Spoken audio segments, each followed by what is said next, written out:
Welcome. I'm your host, Dustin, and today we have another special guest. This is like special guest number 4 or 5 in a row, which is great. We have an American werewolf in Jersey. We have the werewolf himself tonight. So I'll let him go and take the reins for a little bit and, let everybody know where they can find you, and then we'll jump into the Conjuring that we're doing tonight. So go ahead. If you want to let everybody know where they can find you and what you're doing, chat him up, man. All right. Thanks so much for having me on, Dustin, here at the Baron's Hideout My pleasure, podcast. man. I was really flattered when I got your invitation, so I'm amped to be here and definitely to talk about this movie. My podcast is An American Werewolf in New Jersey. You can find me on YouTube, Twitch, Twitter, Instagram, and basically anywhere that you can find podcasts. Live streaming for video occurs on Twitter, YouTube, and Twitch, but audio, you can find me on Spotify, Apple Podcasts, Google Podcasts, anywhere that that podcasts are available. Awesome. Do you have any special things coming up? Anything that you want to talk about to let everybody know and get them amped up? Yeah, we usually have a Wednesday, Thursday live stream that occurs usually at 8 p.m. Eastern time. This past week, we finished up with the Star Wars saga episodes 4 through 6. So on Thursday, we got through Return of the Jedi, and that was just a great conversation to have. This week, we're going in a different direction, and we're having an Evil Dead double feature. So on Wednesday, we're going to cover Raimi's original Evil Dead. And then on Thursday, the very next day, we're going to get into Fede Alvarez's remake for Evil Dead, which I consider one of the greatest remakes of all time. Fede Alvarez clearly wasn't fucking around there. No. And, especially when you get movies where, people are just really going for it. That's the kind of stuff that we like to talk about on An American Werewolf. So I can't be more excited about that and what's coming up this week.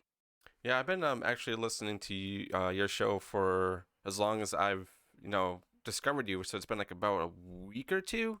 I've been Okay. trying to go through your back catalog as much as possible, and I really Hmm. enjoyed the Star Wars episodes. I love the conversations that everybody has, and it seems like you always have more and more people on, and always kind of like shifting it up. So it's really good. I love the vibe that you guys got going on over there. Really, really good. So good up, dude. I Um, appreciate it. Thank you. yeah, no problem.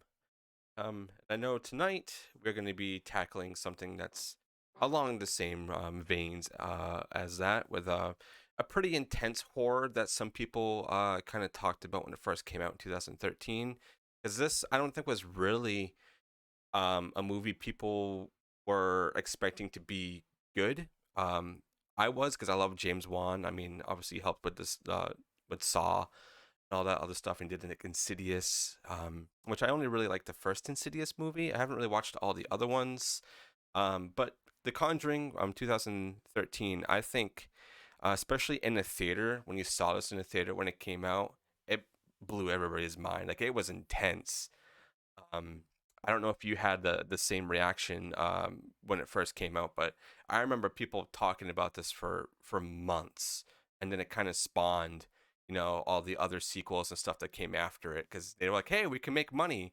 And James Wan, in my opinion, he's a genius these days. Like, the things that he does is great.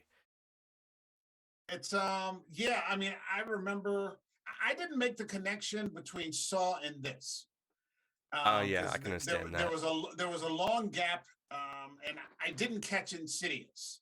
So in many ways, without me realizing it, I thought at the time, because I was overseas at the time, and so I wasn't having these sorts of conversations like I'm having now. Um, and to me at the time, I mistook this for my introduction to James Wan. Oh, okay. And so I went in with no expectations. And sometimes that's the best way Yep.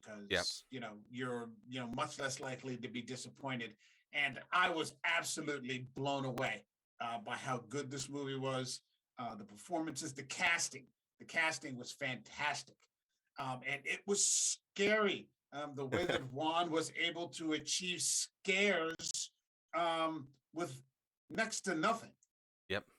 And I guess we'll get into the movie as we'll talk about it that way. But I mean, I just watched it again last night to set up for the show, and I finished the last part of it I think this morning.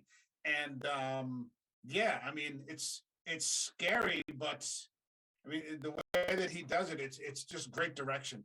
Yeah, It's just I great direction. 100% agree on that.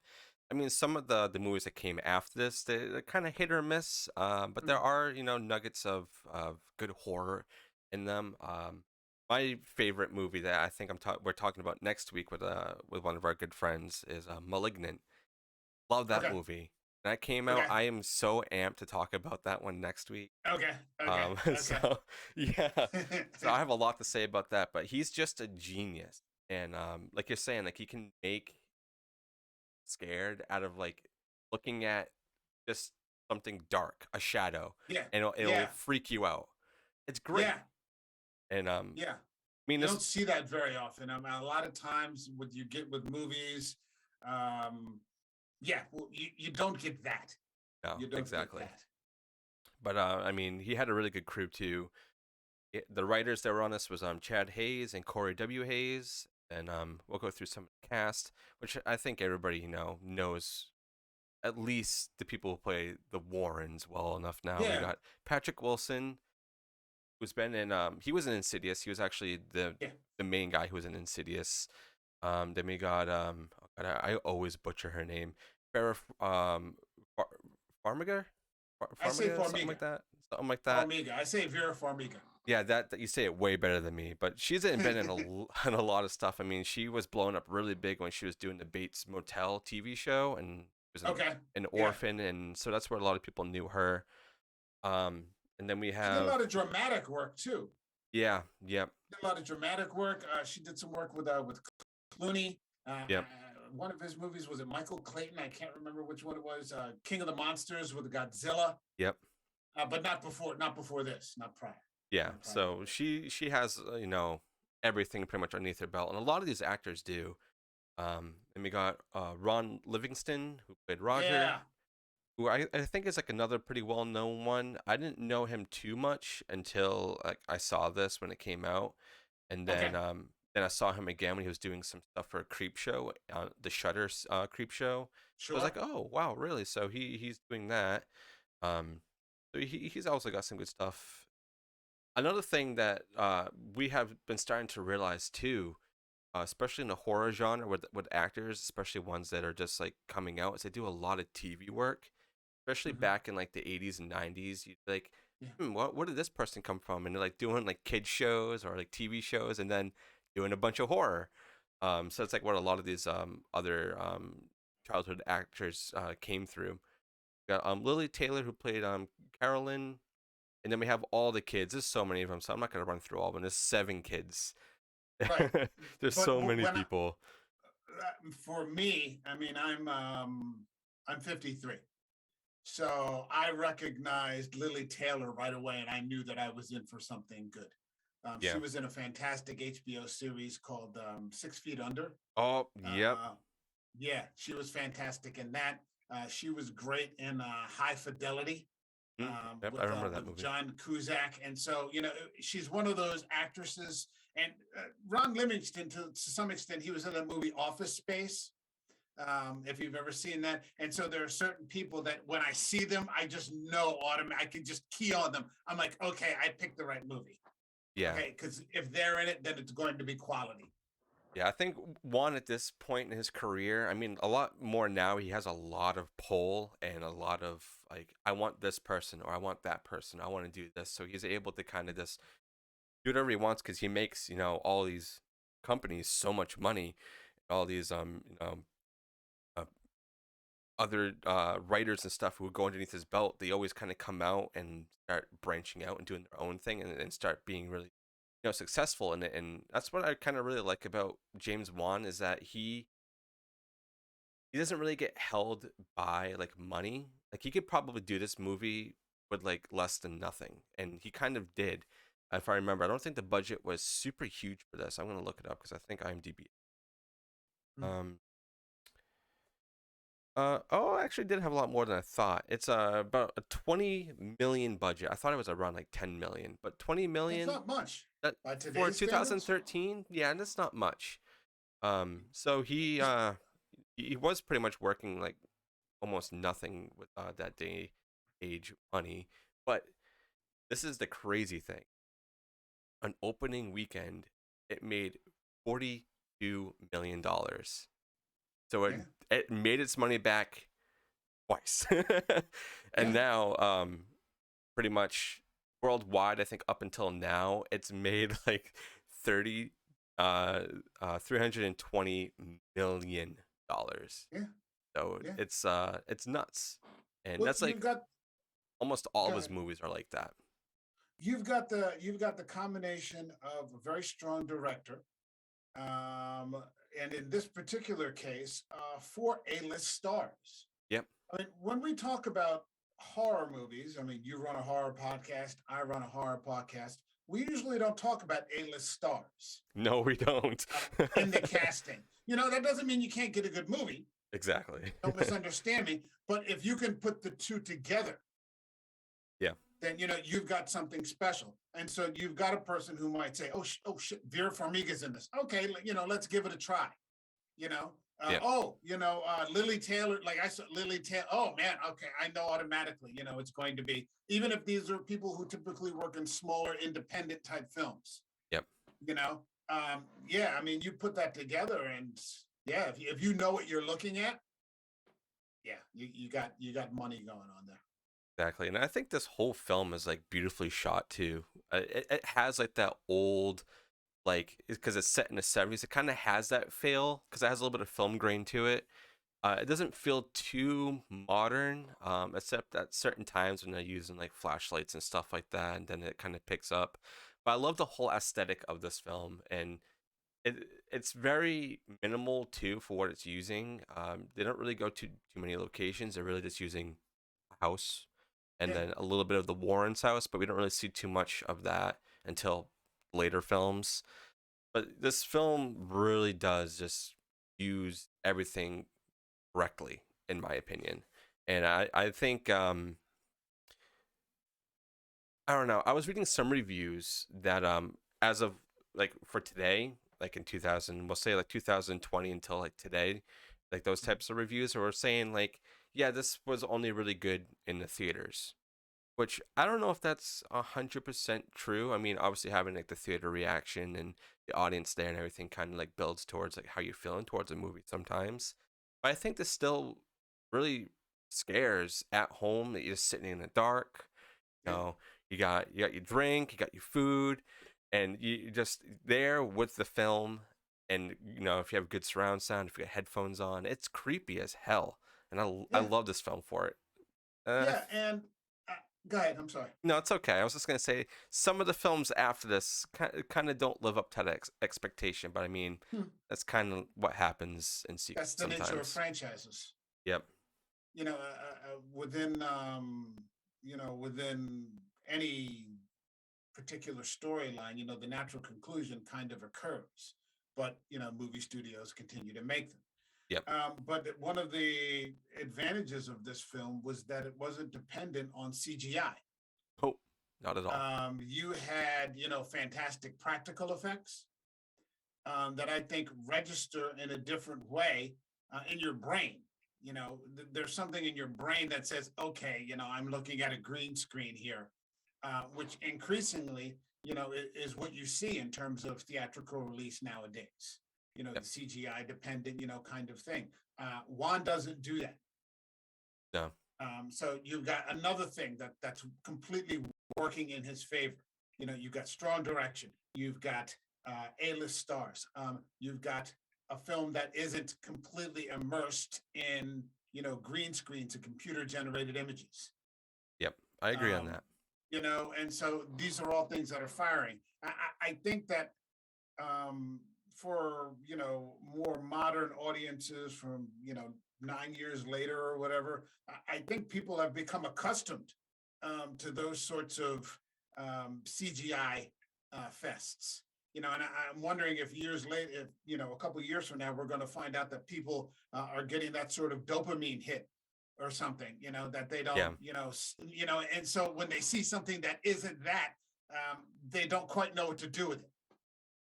Yeah, we've always been very strong advocates over here for keeping practical alive. I mean, obviously CGI Amen. and practical, they have their own, places. If they're used together correctly in a way, it can definitely enhance, Yeah. what's going on. But if you're solely just relying on CGI to keep your work alive or just to make it, passable, um, I don't really I don't like that at all.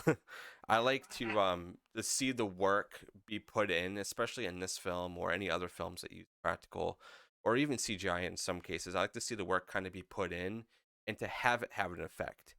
But there's so many CGI movies. I mean, there's obviously a lot of practical ones out there too, but more CGI, especially since sci-fi. I feel like kind of ruined the whole name for like the Sci-Fi Channel. They ruined like the whole name for CGI because all their movies were complete shit, and all Yeah, the yeah. CGI It's was like this. Yeah, awful.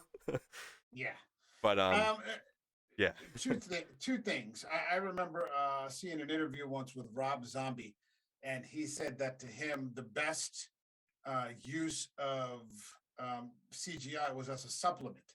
And the example that he gave, where he thought it was like the best place he's ever seen it used, was in Forrest Gump with Lieutenant Dan, okay, because this was before he knew who Gary Sinise was.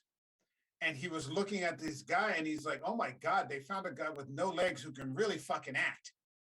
You know, he's like, "Holy shit!" Like this guy, like who is this guy? He didn't know who Gary Sinise was, but that was sort of the best example of how he thought CGI should be used. Just sort of in this small way.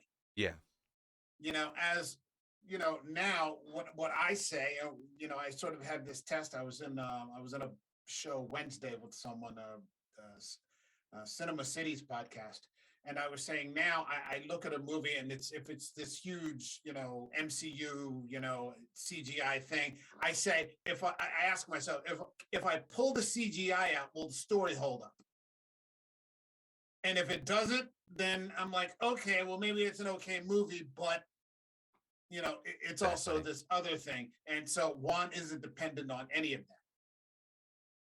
that. And I agree on everything that you said too. I mean, if you're using it in like short doses or just doing it to kind of substitute for one thing instead of making it a giant thing, okay, I understand. Like all like the new Godzilla movies and stuff. You kind Yeah, of need to use CGI there. I mean, people yeah. don't really want to put men in suits anymore, which I would love to see men in I love suits. the red suits, I man. would I would love to see that.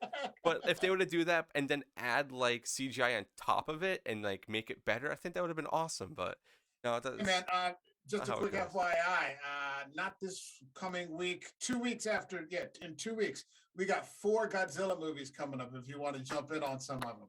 That is awesome, dude. Yeah, dude, I Yeah. will definitely take a look at that.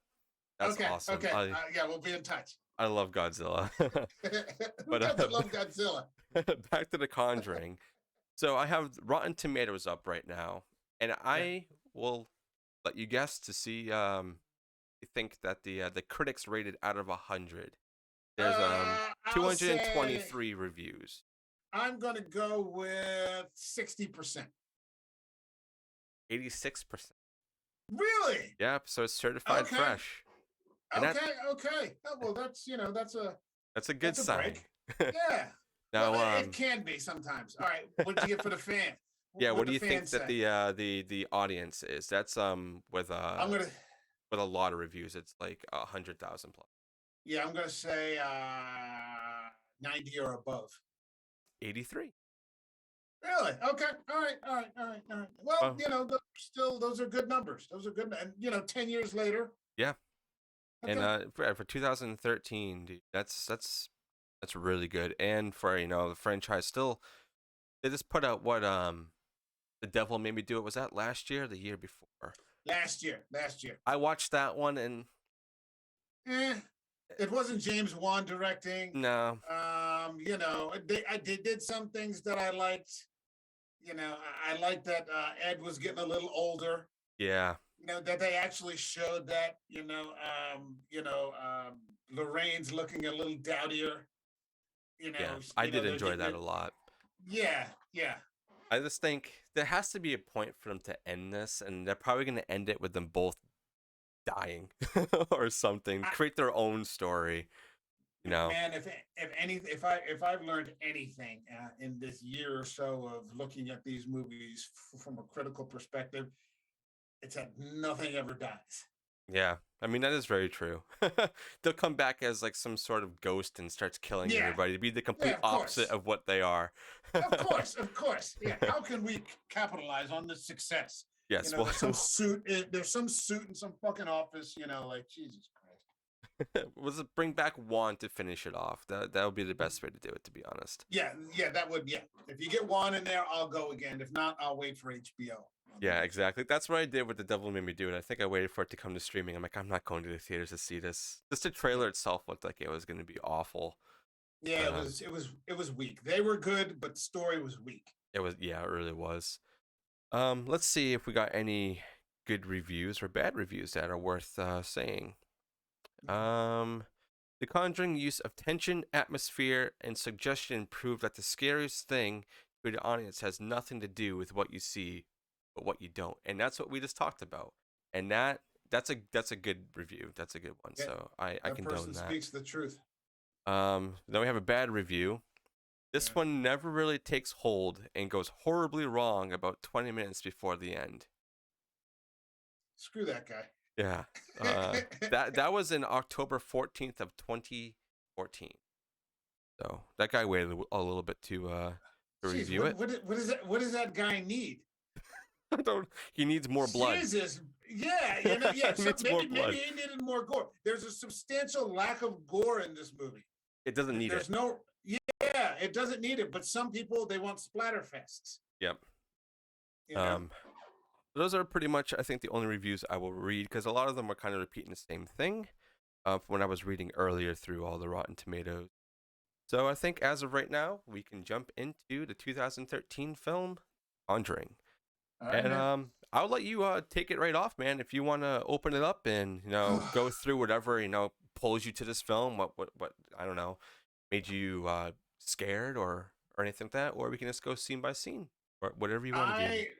I was overseas when this movie came out, so I caught it in an overseas movie theater. I think I was in India at the time, and so I was looking for, when you're 8,000 miles away from home, you're like, hey, I'm tired of the 400 Bollywood movies. And so what will happen is you'll get the one blockbuster. Yep. Because they're only sending the blockbusters that far, east. So I'm like, okay, the newest American, a horror movie? Yeah, I'm there.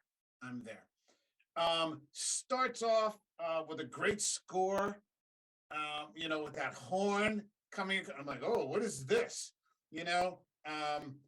That story of the two nurses sitting on the couch, just relaying the story. They introduced the Annabelle Higgins doll. Those 5 minutes were scary. Yeah, they were. That was scary, man. And I'm like, whoa, what is? Because, like I said, I didn't make the connection with this movie and Saw. I didn't make that connection. Okay, so for me, I'm like, who is this guy? Making this movie, and it was fantastic. And then you've got, Patrick Wilson steps forward, Vera Farmiga stepped forward. I liked how they were very knowledgeable. They didn't, the script didn't waste time, nope. With them trying to figure it out. The exposition was established very strongly right away that these two main characters were knowledgeable, strong people, who knew what to do. There was no Butterfingers or anything like Nope. that. And, I was just like, wow. Okay, so that tells me something right away. These people want to help people. This is before you got into the Perrin story or anything like that, but introduced the Warrens in a very good way. I hadn't made, this was the beginning of the Conjuring universe, the end of the Rain Warren movies, so I didn't make any connection with the DeFeo murders. And I was overseas at the time, so I was outside of the community that might have made those connections. So when I walked into, I would have been knowledgeable. But in many ways, that was very much to my benefit because Yeah. I was just surprised, very pleasantly surprised, how right away this movie just got off on the right foot, scaring me. It was also showing me. It wasn't telling me. Yeah, it's It like wasn't some. this is what the movie is, so buckle your seat because it's gonna just get worse from here. It, Yeah, and there's no narration, or anything like that. I mean, it's just good, strong performances. So I was like, okay, yeah, I came to the right movie tonight. great choice. Yeah, I love the Yeah, whole opening. Um, because it really kind of makes you think, where are they going with this? Why are we jumping directly into I guess a case of the Warrens? Because I think everybody going into this, I think most people had some sort of knowledge of who the Warrens were, but they didn't know to the extent of who they were. As I'm Massachusetts local, I kind of know about that. My mom lives in Rhode mm, Island, so like she knows about a lot of the history of the Warrens as well. And some of the stuff that happened, over there. That kind of lived close to where the Conjuring okay. house was actually. Oh, Really, really? really, Okay. really cool. You can actually go visit there today. You can go like and see. Also I think the filming location that they do, I think, was also in Rhode Island, but I forget where. Um, but yeah, Wow. just Okay. being completely thrown into what these three girls are dealing with, and seeing this creepy ass doll. Like, what's is this what the movie's about? Because you think that it's going to be about that doll, but it's not. Yeah. It really Yeah. diverts what you're thinking, because they're like, all right, so we're getting introduced to this case, and then we kind of get flashbacks of the girls being tormented by this thing, and they throw it in the trash, and it like shows back up, and then it cuts back to the Warrens. um and then they're like, oh, okay, well, we'll take it. So they take it home and lock it away. So you're like, okay, so that's not the movie. No. And then you see that they're doing seminars, which is also another very big indication that these people have been doing this for a while. They know Yeah. what they're doing, and they're really they're showing us what they're capable of, and Right. also seeing their whole like showcase room, even though they don't want to like kind of make it seem like that's what it is, but it essentially is a showcase room, Right. and be like, hey, this is all the things that we've done. And then between all this, start seeing this other family, husband and wife with 7 girls, which is that's got to be nuts. Just 7 girls. Oh my Oh, god, I can't yeah. imagine. Yeah, well, he had a job driving his truck on the road, so he was gone for like Yeah. extended periods of time. I'll be back in about 10 days. All right, you guys are gonna have fun. Yeah, I have one 4-year-old son, and he's a handful. I can't imagine a house full of 7 girls, all different ages too. No, it's Uh, like a bag of cats. it's nuts. You just take a bag of cats and you just spin it like Yeah. this, and you're like, oh no, no, no. Okay. uh, I want to say something. I want to say something real quick though. sure. Another thing that I was really impressed with, and I was impressed again because I hadn't seen this movie in a while prior to watching it for the show, was the use of sound. Um, when they're doing the Annabelle storyline and there's that banging on the wall, just these small things that they're using to startle the living daylights out of you. Yep. Still working. Because I had forgotten about that. I kind of I don't watch. It's not like I watch this every 6 weeks. But I started watching it and I boom, boom, boom. Even I jumped. Like yesterday, watching. Oh, I forgot about that. I mean, yeah, it's good stuff. Very subtle and very powerful. Like, it's everything Yeah, is super minimal in this film if you really think about it. Even all the shots are pretty minimal. They're not doing like crazy camera works. I mean, sometimes when they're doing like the making the person upside down and then flipping them yeah, back, but that's kind of like a James Wan trope. I think out of Saw, he did that a lot. Um, and he definitely did it in this one, and he does it a lot in Malignant. But okay, so yeah, with the family, they're kind of unpacking. You don't really think anything weird's happening, so you're like, why are we following this family and whatnot? But then we get a subtle hint once they're all done unpacking. One of the girls calls to April. It's like, April, come on, let's go in. And then, but you see her like behind a tree, has like a music box. You're like, so you kind Yeah, of scratch your head like, where is this gonna go? And then she brings in the house, and then all like the family play a game called hide and clap, which I've never heard yeah, of. I've heard of no, hide and seek. yeah. So I wonder if this was something that James Wan invented for this, or if it's an actual real game. I would love to know if it is. Let me know in the comments. Hmm. Which kind of sets up for how creepy it can be because blindfolded, and then everybody's in the house, and it's just claps. So you have to keep asking everybody, "Hey, give me a clap," and then they kind of keep building on that throughout the whole film. And during this, the sister finds the other sister. I forget all the names because there's so fucking many Yeah, of yeah, them. yeah, But yeah, she finds her in the closet. It's like clap, and she's like, "Oh, I don't want to," but she does anyway. And then she pushes her. Then they find there's a hidden cellar. That is a red flag yeah. immediately. Get the hell out of there. Yeah, exactly, exactly. Rent an apartment, man, or something. I'm sure you could have found something. I know they were saying they got this from an auction, but the guy, he's a truck driver. I know. I don't know actually at the time how much truckers were making. They're making more now than they used to. Hmm. But I think he would have made enough for them to live in, like, not like a super high class apartment, but something big enough for all of them. So I would have fucking left. Like, nope, Uh, I'm out. yeah, I'm sure. He. I mean, I don't know the story of the parents, but I'm sure that they wanted, a yard for the kids. Yeah, which makes This kind of sense. thing. Yeah, but there's also there was another thing. The dog wouldn't come in. Yep, that's right. Yep, Sadie, the yep. dog Sadie. Yeah, Sadie's like, nah, I'm staying out here. Thanks, I'm good. You guys go right ahead. And yeah, there you go. So that's red flag one, and then the wall's red flag. Actually, no, dog red flag one, music box is two, and then the wall is three.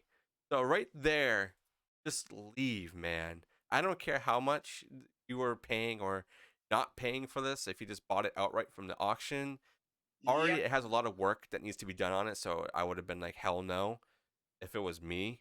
Yeah. Um, but oh, no, because they even like go and investigate some of the basement later on, and then we start seeing that Carolyn is like getting bruises, and people saying it smells like someone died in the room. Like, why would you stay here?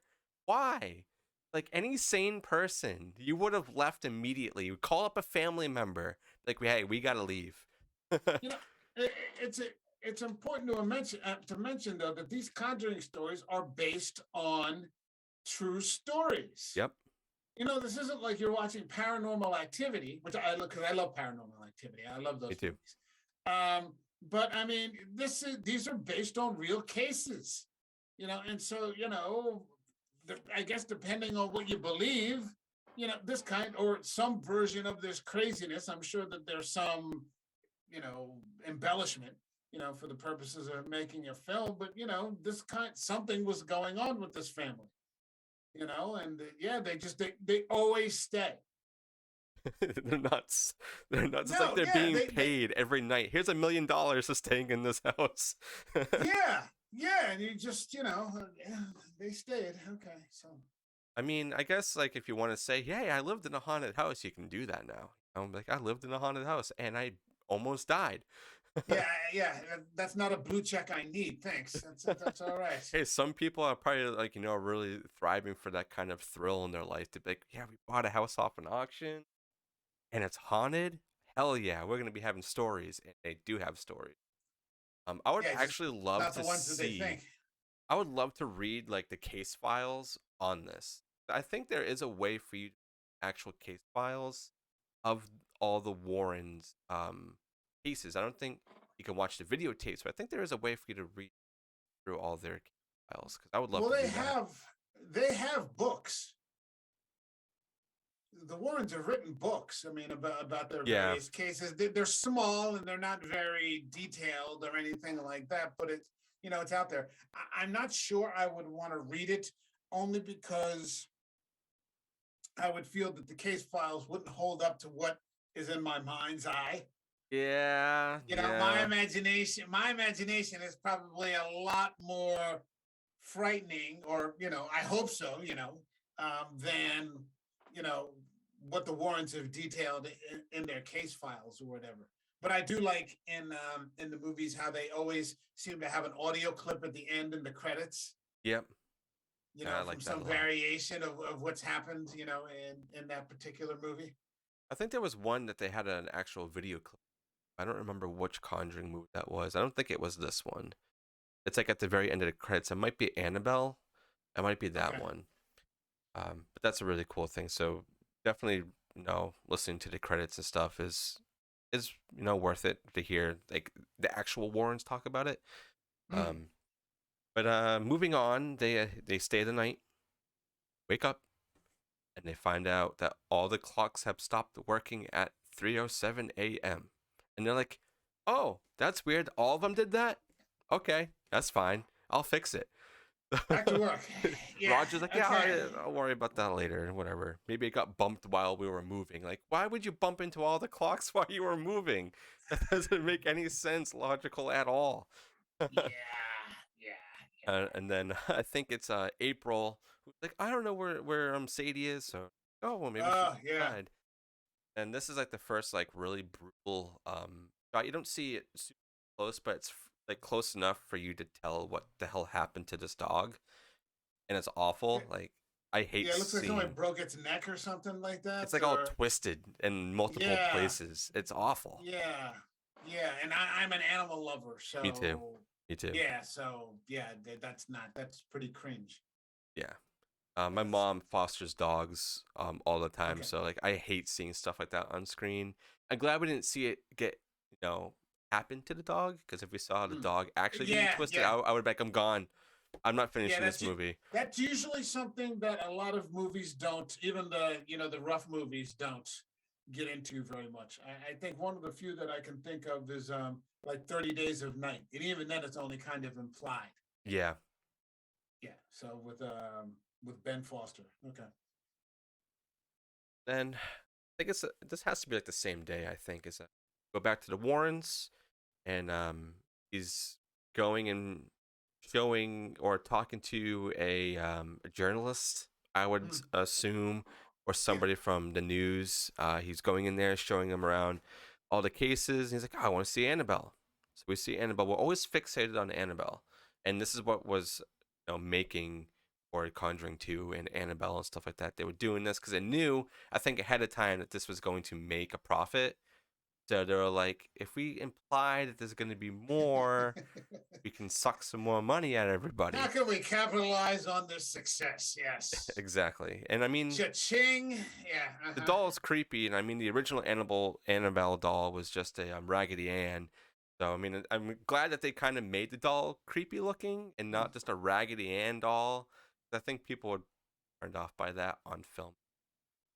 Mm. Um, but But I mean, who the hell, like, what the hell's up with those nurses inviting the doll into their house, and we give you permission to, and live in the, you're like, what? oh You, yeah, you gave him permission. You did what? Like, yeah. Oh, we felt bad for it because we're all nurses, so we know yeah. And what we that can one do. guy's just sitting on the end of the couch, like, oh, Jesus Christ. Like, it's, I don't know these people. No, it's like, okay, all right, you Yeah. you don't deserve to have anything in your possession, just in case Yeah, if something like that please. happens again, because it could be Yeah. worse. It could have went into that other girl like it was trying to do. It didn't. So I guess it's a good thing that it got stuck in the doll, not in some other person.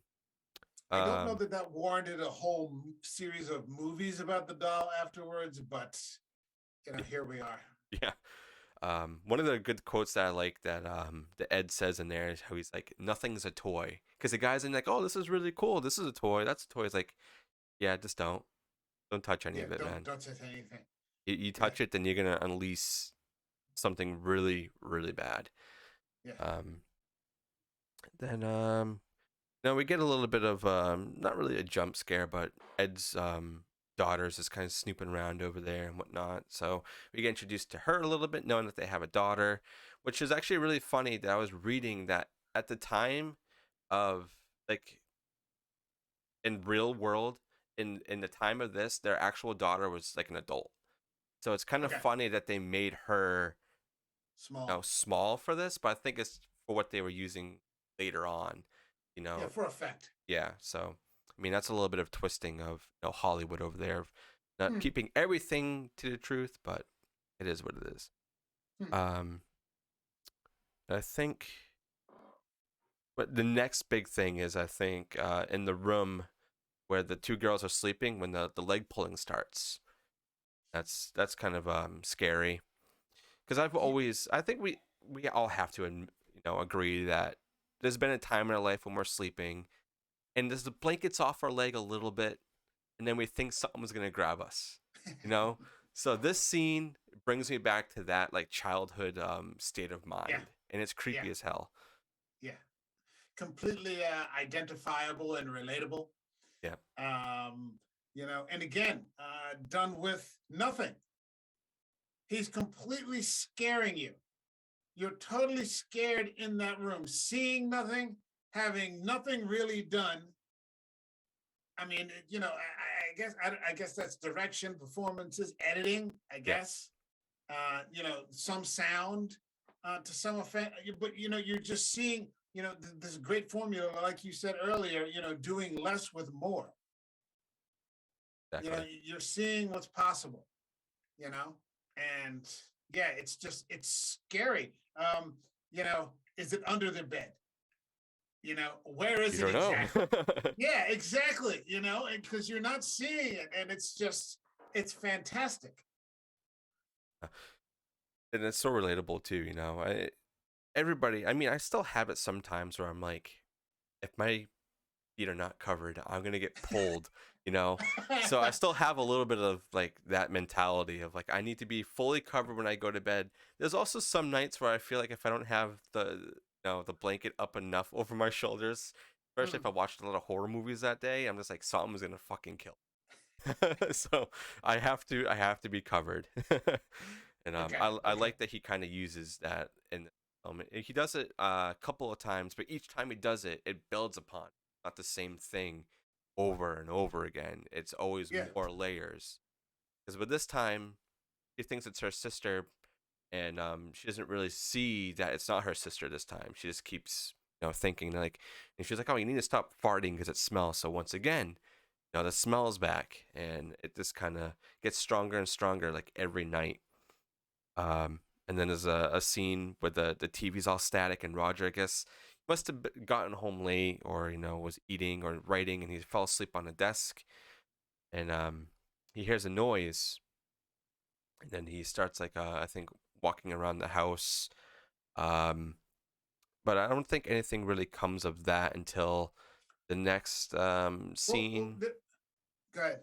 Is it the same scene, or is it after? Is when Sydney's up banging her head against the wardrobe? I get Well, confused if that's the what's same scared? night. What's scared? I think it's the same night, but what scared the daylights out of me is when he's looking around the house, and then all of a sudden, you're not exactly sure what it is. It's the daughter, though, at the head of the stairs. Yeah, Because her hair's all covered, and it's like something out of the ring, or Ringu, or something. You're like, what the hell? Oh, and then she starts talking. And you're like, oh, okay, it's the daughter.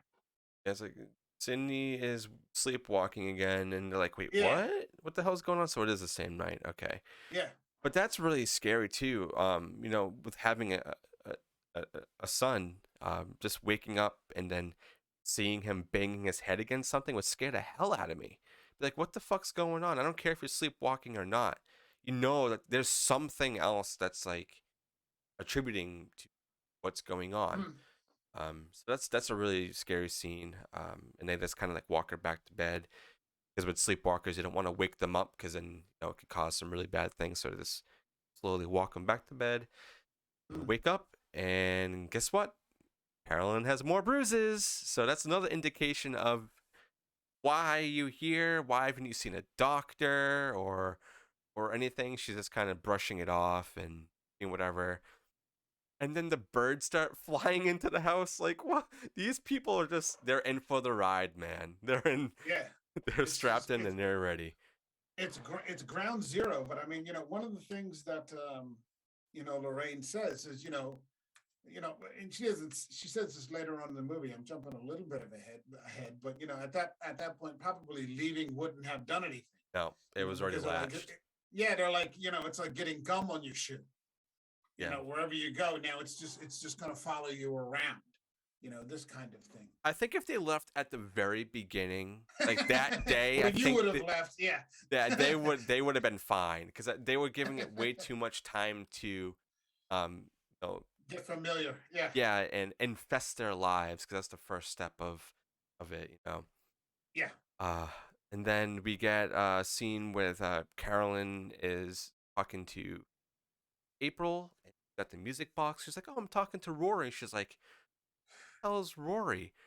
So she's like, "If you look into the music box, you can see him." So this is setting you up to be like, "Oh God, what are we gonna see? Is this gonna be a horrible jump scare?" Which I do have to admit, there's not a lot of jump scares in this movie that a lot of people No. think there are. Yeah. There's not. Compared to the other sequels and stuff, like this one has the amount of jump scares. It's very psychological, a lot of visual stuff. So Absolutely. this is a scene that definitely preys on that. And it's scary, man. It's very, very tense because once they cut out the music and all other sounds, and Juan does this a lot in this film, of a lot of this like environmental sounds, and you're just wondering what's going on. Spence is building, and then when the Yeah. payoff happens, it really gets you. And this is one of them. Like it really got me, even though we didn't really see anything. It was just April just jumping and be like boo. No, so that's a little bit of a jump scare, but it really builds up to it. It's not something Yeah. wicked quick. And then they do another round of hide and claps. No, it's Carolyn and April. This scene, I think, scared me more first time viewing this than a lot of the other scenes, just of how crazy it was and how they were using all the sounds everywhere. Another one of very suspenseful listening.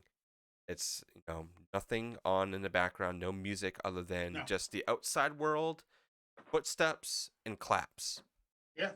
and you're focusing on Carolyn, and so she's trying to find her daughter, and she gets lured into one of the daughter's rooms where the wardrobe was, where April was banging her head. No, Sydney was banging her head. Sorry, I'm gonna get so confused. So many kids where Sydney was banging her head, and she says, "Okay, clap for me." So claps. The wardrobe opens by itself, Yeah. and then she asks for another clap, and then these hands just come out from the clothes, and there's a clap. And then she walks over to her. She's like, "Oh, okay, April, I know it's you." She's looking through it, doesn't find her, takes down the blindfold, still can't find her. And then April comes in from behind. And you're Yeah. just like, dude, Yeah. what the actual fuck? Yeah. This is nuts. Yeah.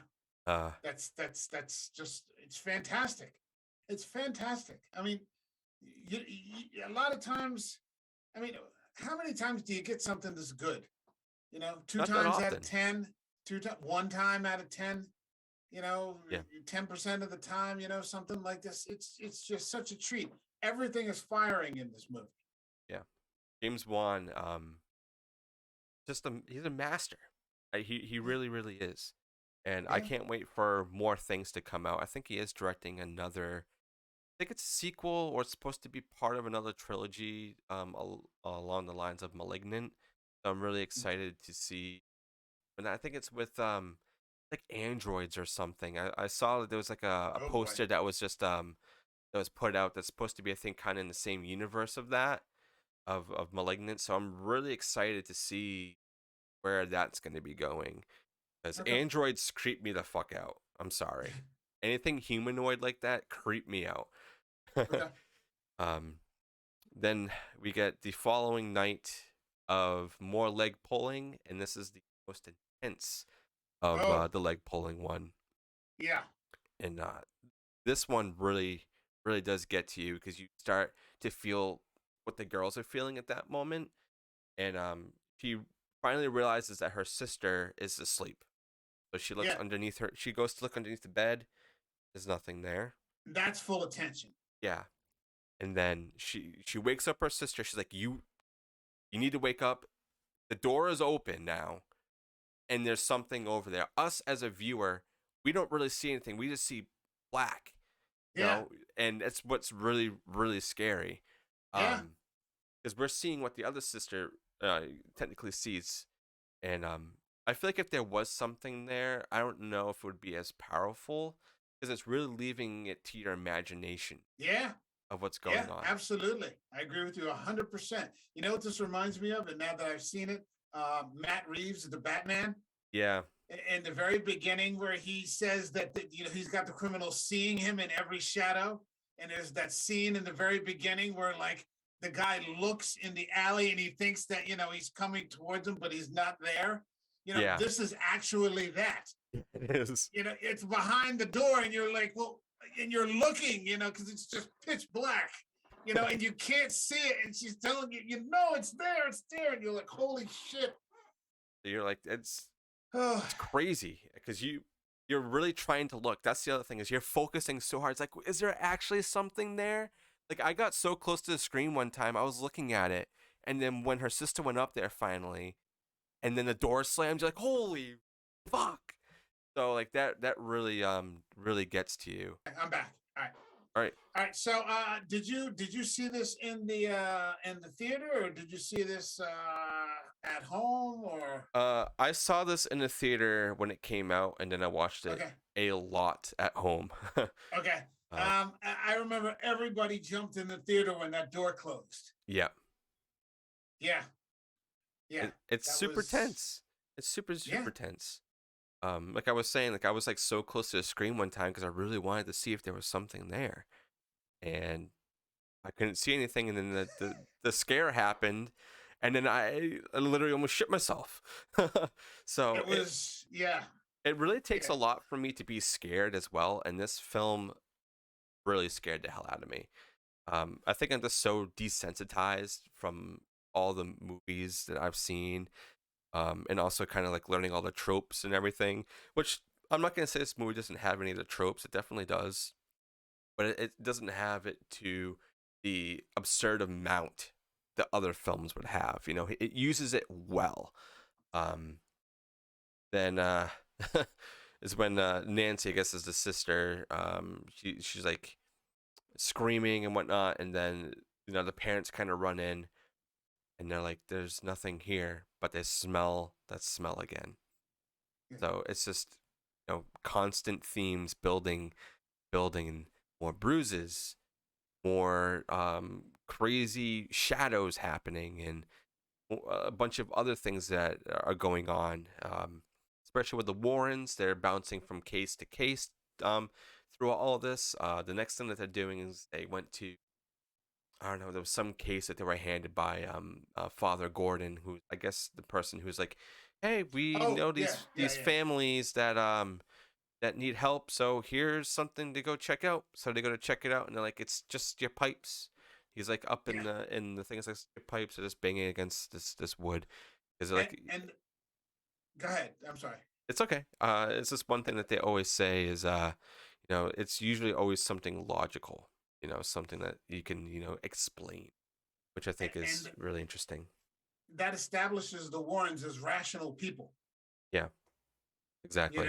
They're not just complete. It's not religious mania or anything like that. They're perfectly willing to accept a non-paranormal solution to all this, to whatever it is that's causing the disturbance. Yeah, exactly. Then like the next big thing that I think startled everybody was when all the pictures start falling from the staircase. That's nuts. Like that, how do you explain that? As anybody who's rational, like how would you explain? Oh, there's an earthquake in a place that earthquakes don't really happen. No, obviously something evil is in this house, and it either wants you gone or. And especially because up until that point, you hadn't been getting a lot of sonic overload. Exactly. the things that, and so that's what, really makes it, so, in your face. Yeah. When it happens, you're like, oh, because you hadn't been getting anything that was loud at all before that. And now, yeah. Yeah. This is literally the scene that sets off the whole rest of the film Yeah. because Carolyn gets lured to the basement and the lights start blowing out. A ball gets rolled to her. She hears a child laughing and say, "Hey, want to play hide and clap?" Which is creepy Yeah. as hell. And she's lighting matches and she's like, "Oh, what the hell is going on?" Um, and then we got Sydney upstairs banging her head again. So there's so many things kind of like going on at this point to where it leads Carolyn to go to one of these seminars Well, where can I just, one thing? Gerda? The thing that scared the living hell out of me was when, I guess you, without knowing, you get introduced to the Bathsheba character who jumps off the cabinet. Yeah. On that scared the living daylights out of me. I was like, "What the hell is that?" Yeah. Yeah, that's creepy. It really is. And it doesn't say anything, and there's, Um, oh man, very subtle. It's very quick, but it is very, yeah. very powerful. And it's And you happening to never get a good kids. look at her. Nope.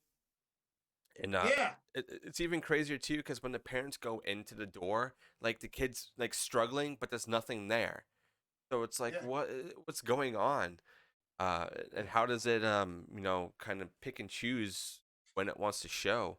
Because at this point, the whole family knows there's something going on. So I think it could literally live out in front of them and let them like be known that it's there physically without having to hide. I think with it taking so much of Carolyn's I guess essence of her life and whatnot because it's attached to her mainly. I mean with the family too, but it's mainly going after her to murder her family. Essentially, is what we get to because we figure out like who this person was and what happens and whatnot. And that's leading up to this when Carolyn is literally at a seminar where the Warrens are talking. It's like, you need to come to my house. And they're like, yeah, it's okay. Maybe it's just something else. Like someone else can go explain it. Because at this point too, Ed kind of wants to settle down because he knows that Lorraine can't take too much more of this because of what happened in previous cases. Because she said that, he said that each time she does this, a little piece of her goes away. We see more of that kind of later on, but that's really sad and scary, knowing that she wants to help these families so badly, but in return, she's losing herself. yeah, Like she's giving so much, all these people who may not need the help, like when they go to some houses, like nothing's happening. But when she is there, she knows that she's not going to be coming out the same. And Ed knows that too, like way more. So he's really trying to build on, like, we just need to settle down. Let's go write that book that yeah, that we need to go write that we've been talking about. And she's like, God brought us together for a reason to help these families, not to write a book. And yeah, she's technically right about yeah. that. I mean, what good is a book gonna do when this family is out there literally being torn apart and tormented? You know? They have a great chemistry together. Yep. Patrick Wilson and Vera Farmiga. I mean, by the time I got to the third movie, um, like if you had told me that, because they were great, the story was but if you had told me that they were married in real life, like I would have had no trouble believing. Exactly. I feel the same way. Yeah, they're that good together. Yeah. They're that good, and that that helps. Yeah. Um, and then they decide to, be like, okay, we'll give you guys a shot. We'll go see what's going on. It's probably nothing in their minds. Like, I don't think it's really anything. They go there, and then Laureen, like, we don't see right away, but you can kind of see on her face the way that she's like, acting it, that she knows right away there's something going on. Yeah. We don't really see what she's seeing until a little later on. Mm-hmm. But another really good scene is the use of the music box again. When Laureen goes talks to April, it's like, I want to see your friend Rory. So she's like, okay. You used the music box, so she's like moving it around. It's like she's done it before, so she knows how to use these things because they've done so many cases Right. on objects that they kind of know how to not really manipulate them, but for them to show what they're trying to have you see. So she does that, and she sees a little kid behind a door. You're like, okay, so there is something here. There's no, it, it- I, it's I like that creepy. they, yeah, I like that they did that. That's a really good testament to the script. That they didn't waste any time. No, And that they picked up on it right away. yeah, There was like, no, we don't see anything here. And then, as they're turning around, something happens, or as they're leaving, or they have to come back. I mean, it just starts right away.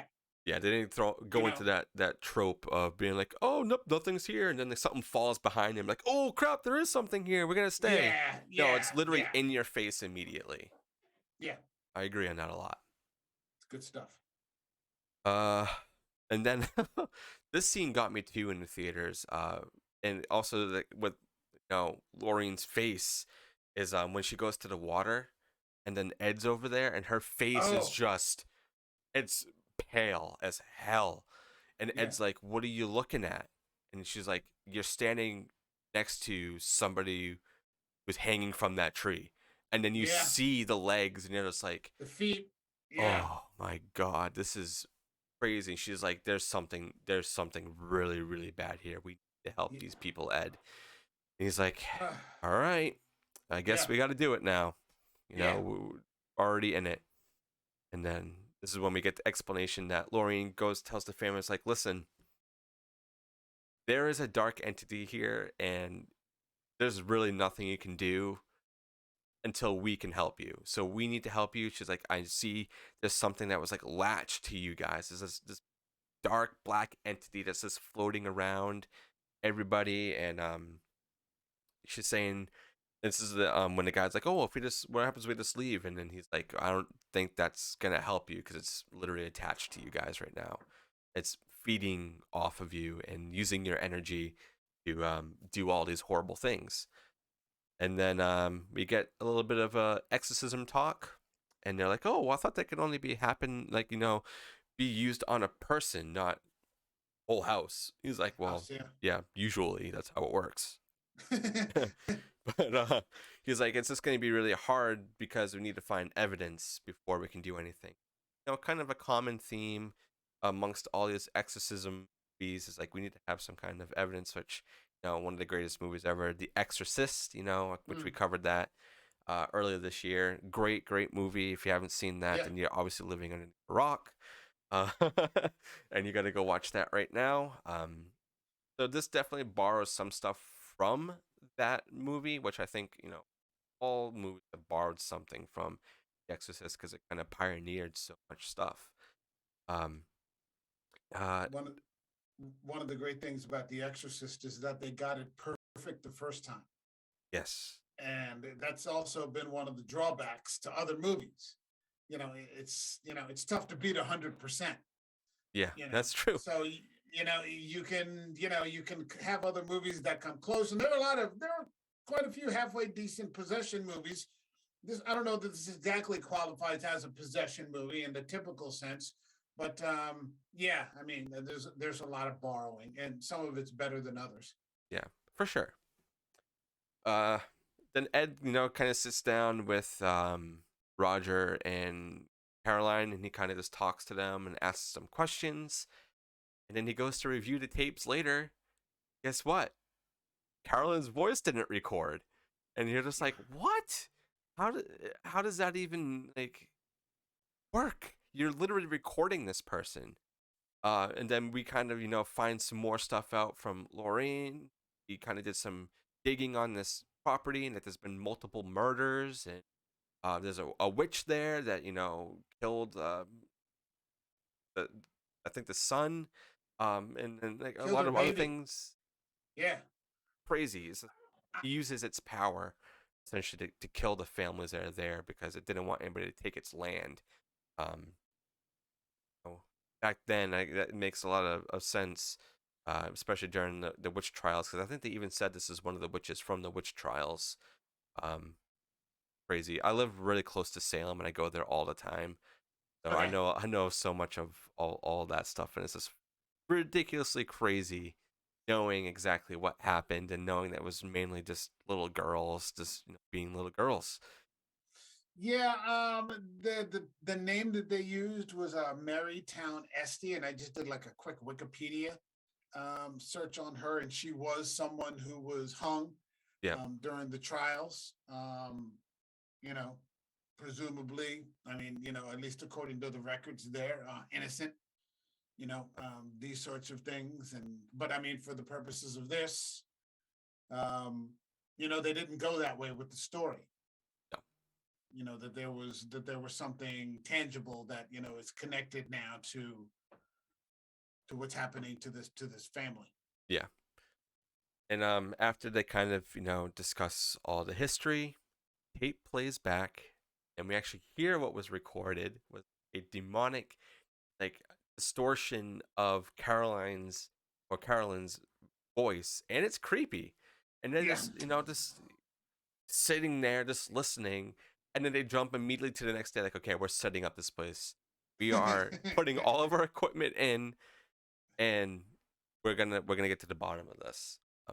There's a little bit of a little bit more character interaction within everybody kind of being familiar and like getting close to each other, especially when Lorraine talks to Carolyn and she's asking about the picture, kind of also showing off that she has a sense of things in the past, or she can feed off of certain energy.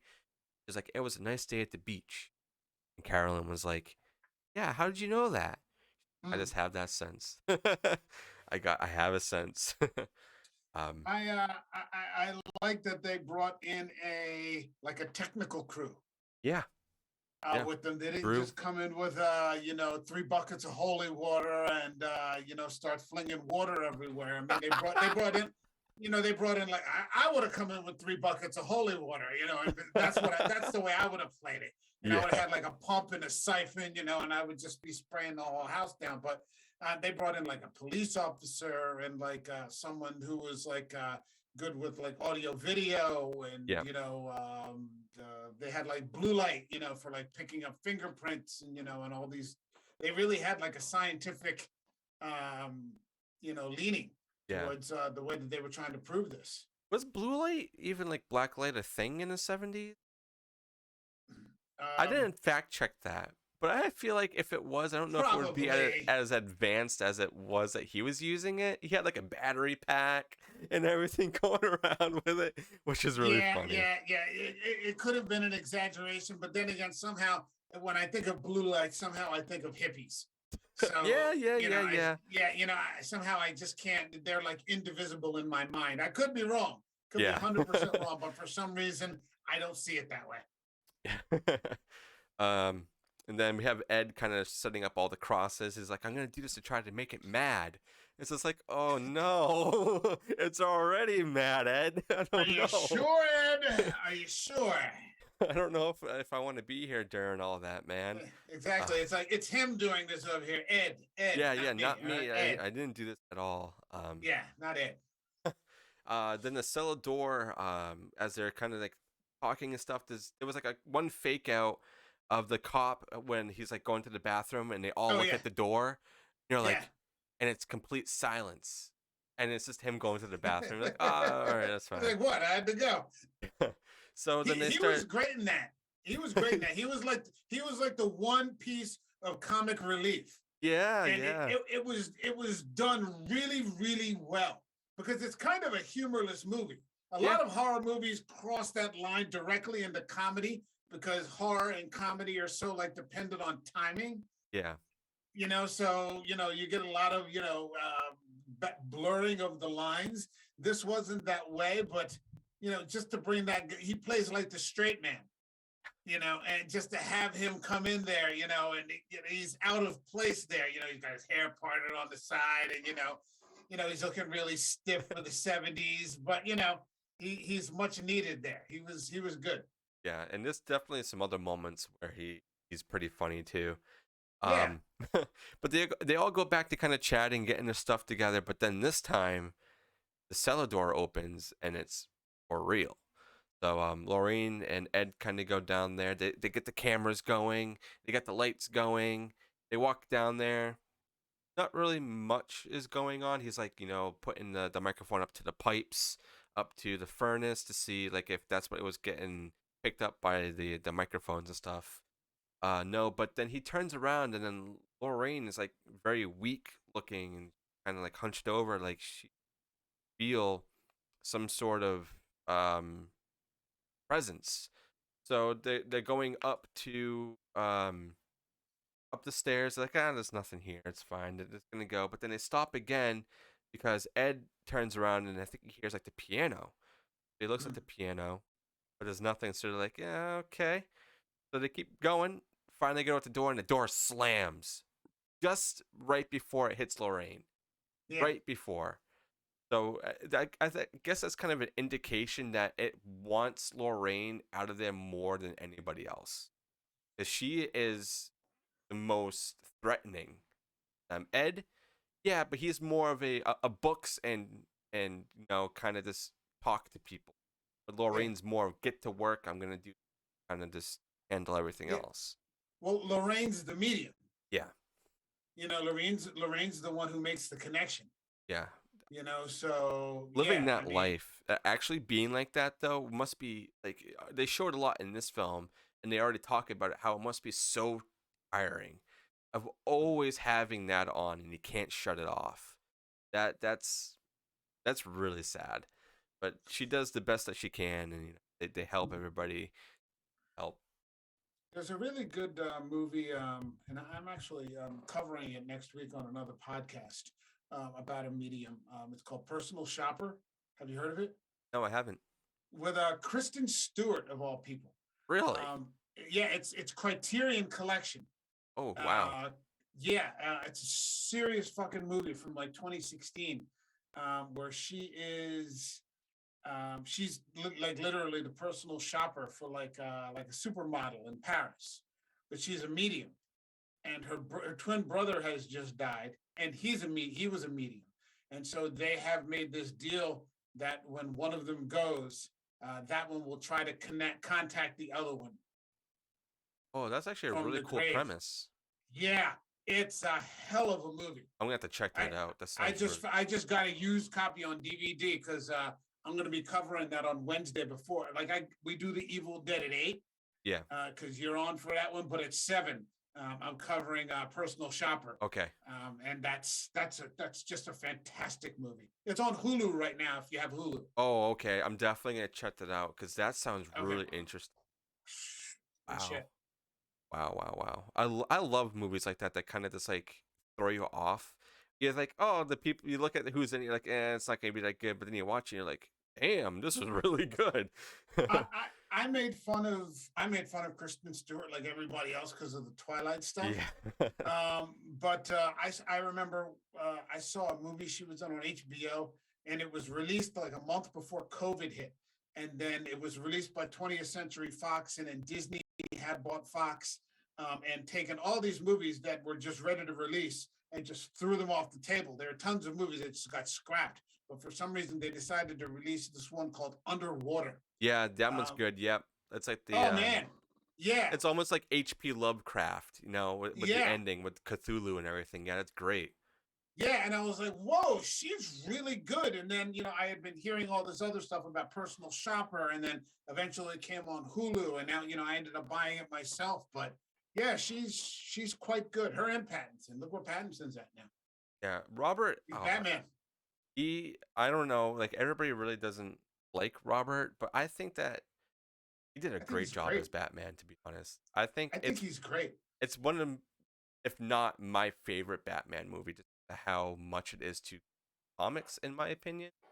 I like how he kind of portrays Batman, and I mean, I loved all the Christian Bale films. Don't get me Yeah, wrong, but yeah, it's a great film. I Everybody, think it's my top three. I would go with the Dark Knight first, yeah, and then maybe Begins, and then this one. But he was great in Tenet. yeah, He was great in Tenet. And and I just also saw, Lighthouse. Playhouse. I'm gonna have to rewatch that because I didn't get I didn't get it. I was like, this is white noise. I'm like, what are you showing me here? I didn't understand. But I just bought it. I found a copy for $5 and I bought it and I'm gonna rewatch it. But Definitely worth it.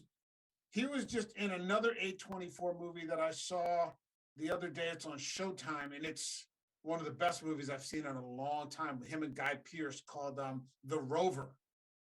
Oh, I was hearing about that. Oh Yeah. man, it's like this dystopian western. Holy shit. He was phenomenal. And it's Guy Pearce, so anything Guy Pearce does is just Yeah. aces. So I'm sorry, we've gotten way off track. Honestly, that's fine. We do this every show, and I love the Okay. conversation. So I don't ever, Yeah. like, nah, we're gonna stick to the movie. This movie now. I love having the outside conversation. Great. Okay. All right. But yeah, back to the Conjuring is this is another indication of like they're fucked. Is when Lorraine is outside and she's doing something with the laundry to help them out, I guess, Oh, yeah. and there's a storm brewing, and you're like, what? Like out of nowhere, it was a beautiful day. It's been beautiful days like pretty much the whole time that they've been there, but one of these sheets falls off, and then it has it flies in the wind, but then it has like an outline of a person, and it flies right up to the window. That is such a great shot, in my opinion, and Yeah. just how they were able to like have that work. I mean, they probably had it on a wire to make it go up to that window, but Yeah. as soon as it dropped, saw the person in the window, and you're like, damn it. And So Lord, you still can't get a good look. no, You no, still can't get a good look. And that's what's, because I think, at best, because the person who played Bathsheba is a man. yeah, yep, And like I think he played the nun also in the second movie. Um, but it's the idea that you can't quite get a good look. Because if you do get a good look, maybe it'll hold up, maybe it won't. But by assuring us that we never quite get to see clearly, or you only see it like in half, yeah. Leaves it up to your like there's, imagination. yeah, yeah, it's good stuff, man. And Lorraine is like frantically trying to get up there. Like all the doors are locked. She finally makes it up there, but we're seeing in the room that like on Carolyn's arms, she's getting more handprints, and then she gets vomit in her mouth, and then she starts vomiting, and then she eventually comes out to Lorraine, and she's like, "Oh, I hear Roger and the kids. I gotta go down to like like That's when you know, yeah. she's way too far gone." Um, then You can tell when the secrets, who's the person that's gonna look like who gets bitten by the zombie but doesn't tell anyone. yeah, That kind of thing. You're like, oh, okay. yeah, Okay, we found the weak link in the armor. Okay. Then I remember was it Day of the Dead? Dawn of the Dead? The one where they're in the mall, the Zack Snyder yeah. version. Day of the Dead. I mean, no, I'm sorry, Yeah. Dawn of the Dead. Dawn of the Dead. Yeah, and the one guy he gets bit and he doesn't, or his girlfriend gets bit or something and he doesn't say anything and you're like, oh man, okay, here Yep. we go. Like you just fucked everybody. Good job, Yeah, man. thanks, buddy. uh, this is when we get a little bit more of the backstory where Ed is kind of talking about what happened to Lorraine and her case that she saw something and she refuses to talk about it till this day, and she like locked herself in the room for like 8 days, didn't eat, didn't drink, didn't do anything. So you know that she's already kind of fragile and obviously battling these out of herself probably on a daily basis, and kind of showing a good face to everybody that she can kind of still be a badass and help out. And I think it's another point where I think it's Lorraine that goes. Yeah, no, she falls through the wall. She Yeah, falls through the wall that goes down to the basement, and everybody's looking for her because they don't know what the hell is going on. And then all you hear is, "Look what she made me do," yeah, and she, this scene, man, this scene of like knowing that there's something there, but you can't see it, and then I think she has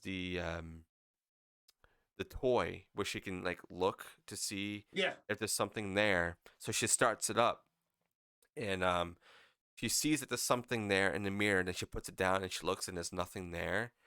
And then things start just like going crazy. Then they all manage to, I think, go down into the basement, and then things start trying to fall on Ed, and then like, we got to get the hell out of here. So they manage to get out of there. Um, You know, thinking about it, I mean, Lorraine Warren, the character, yep, probably one of the great. I mean, because she's relatively new in terms of horror. I mean, it's been less than 10 years since this first movie, and now the whole expanding universe.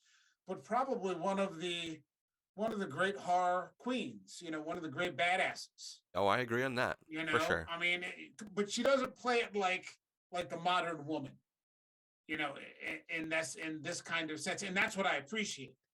It's much more of an Ellen Ripley, Yeah, that's a good kind way of to thing. put it. She's scared every second of the way, but she just keeps punching forward. And then, if she has to really put her shoulder into it, then she does. Yeah, That kind of it's that kind of badass. yeah, I agree on You that a know, lot. you Um, know, when Kristen Stewart did that in Underwater, she was the same way. She was just terrified every second. But I mean, because I was like, wow, I did a review on that. And I'm like, wow, she does horror, like real horror, really well. yeah, not Twilight. Not that. And during, I think, all this panic too, like everybody's trying to rush to the cars because they're like, we got to get the hell out of here. You guys need to go stay somewhere else. So like they're finally deciding to leave, but then they don't know where. Catching up to you. Yeah. they they don't know where Sydney went, and then they find out that actually no, this I'm sorry, I think I jumped ahead. Did I jump ahead? Yes. Oh, I did. So before all this is when they were looking for Sydney is when she goes into the I for some reason I jumped ahead in my notes, but she's like in the wardrobe, but not in the wardrobe. And then they get the UV lights. They go and they trace like all the hands and everything, and then they find this a little like hole in the wall behind this Yeah. wardrobe. So that's when she falls down, and then everything kind of goes batshit, and she really starts getting attacked. And another thing that happens is her necklace gets caught, and Yeah. because someone was like pulling it, and then it gets caught Bathsheba, on grabs the.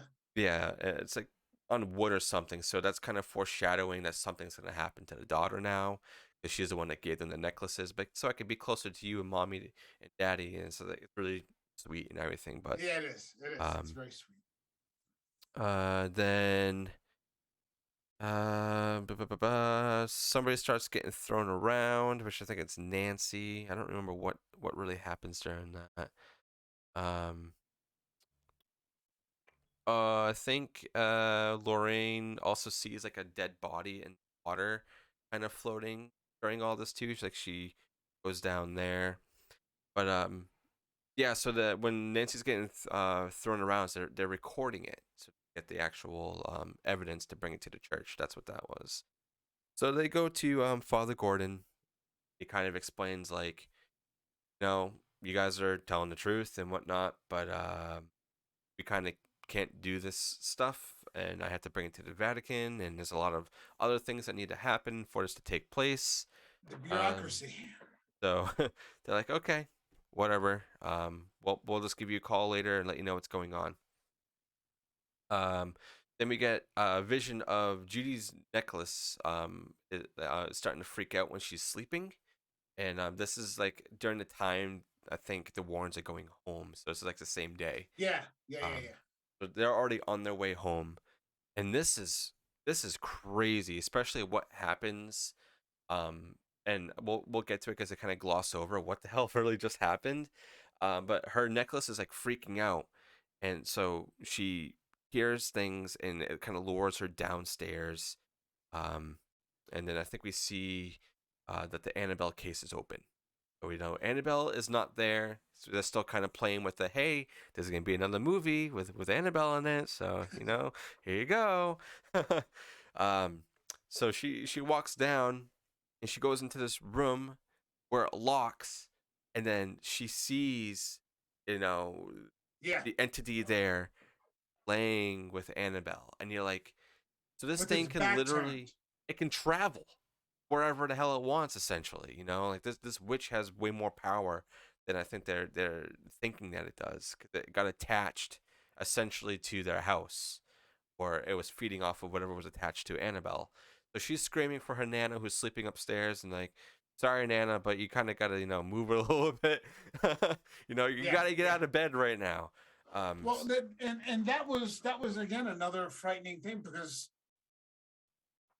Bathsheba just has her back turned. Yeah, You can't see, and it's just firing your imagination or my imagination, and somehow, like, I was almost relieved when Annabelle turns her back, because what I was most afraid of, this is true, that what I was most afraid of was that the entity was going to turn, yeah. I was and I was like, actually oh, I was thinking that this must have been just like some kind of weird memory, but I could have sworn it was the entity that turned, but this time it was Annabelle. So I was like, yeah, I must have just been remembering it wrong, or my imagination just made it way worse than it was. And I right, love that. Love that a yeah. lot. But Nana eventually gets out of bed. She's Thanks, Nana. poor thing's trying to open up the door. I mean, she's got to be at least like, I don't know, 70. 70. So she's Yeah. like, oh, I'm trying to get you, Judy. You're like, oh my god. And then Ed and Lorraine, they show up and they rush in there, break down that door, and Yeah. if they didn't get there, she would have been dead, because that chair, A chair like, it just whipped. whistling. Yeah. And they gloss over it. They don't even like be like, wow, that was a crazy chair. They're just like, oh, it's okay, it's gonna be fine. But it's like, and if I was there, I would have been like, the hell, we gotta leave now, you know? Well, I think that what they understood was that the thing that they told that journalist not to touch Yeah, is now yeah, out in the world. yeah, So who knows what's latched on to that? And so you know, I think, at least in the cinematic world, that's the world that they're living yeah. in. Which is why no one goes in that room, No, no one touches anything. I don't even think You know, Ed likes going in there, to be honest. And he goes in and checks on Annabelle, and she's fine. Like, he even checks like it's locked, but he doesn't look too yeah. thrilled to be in there, and I don't blame him. No, they're not a typically happy couple. No. That they look strained most of the time. They might manage to steal a little bit of happiness, because they have a huge faith. Yeah, It's that faith that kind of insulates them from this all this darkness that just constantly encroaches on them. And that's the part that doesn't get talked about too often. That's the one thing that keeps them going. They're not a happy-go-lucky couple. no, they try to, though. Especially Ed. He's always trying to be like, we got to do something else. We need Yeah, to take a break and enjoy what we have. Like, even with Judy, like, she barely gets to see her parents at all, and yeah, that's really touched on a lot, especially with the whole necklace thing. It's sad, but they know that what they're doing is good, so they yeah, continue to do it. So they're not selfish at all. They're the complete opposite of that. yeah, yeah. That's their sacrifice. Their sacrifice is a normal life. Yeah. Uh, no, this is when it this keeps amping up. This is every single time is when Carolyn takes the kids and Roger comes back and they're like, "Mom took the kids," and he's like, "What are you talking What? about? Huh? How did they get the kids?" So he rushes back. He's like, "You girls gotta stay here. Don't do anything. Stay here. I guess we'll call you later or whatever." Um, so they get to the house. Actually, they call. I think he Yeah, calls Ed. Ed Yeah, first, Ed and it's like, Lorraine. you Yeah, need to get back to this house now. He gets there really quick, by the way, like super fast. So they must live in close mm, proximity. Um, so they get there, and Roger's already kind of struggling to keep Caroline from literally stabbing scissors into one of their daughters. They're like, Yeah. what the hell is going on? They managed to break away and kind of get her tied down, but they don't know. I think it's April, and Drew's the one that's upstairs kind of looking for her and whatnot. Um, so they managed to get her downstairs and get her Mm. attached to a chair, and so she's tied down. She can't do anything other than squirm and yell and whatnot. And in the meantime, Roger's freaking out like, you're gonna kill her and whatnot. Like, it's getting crazy.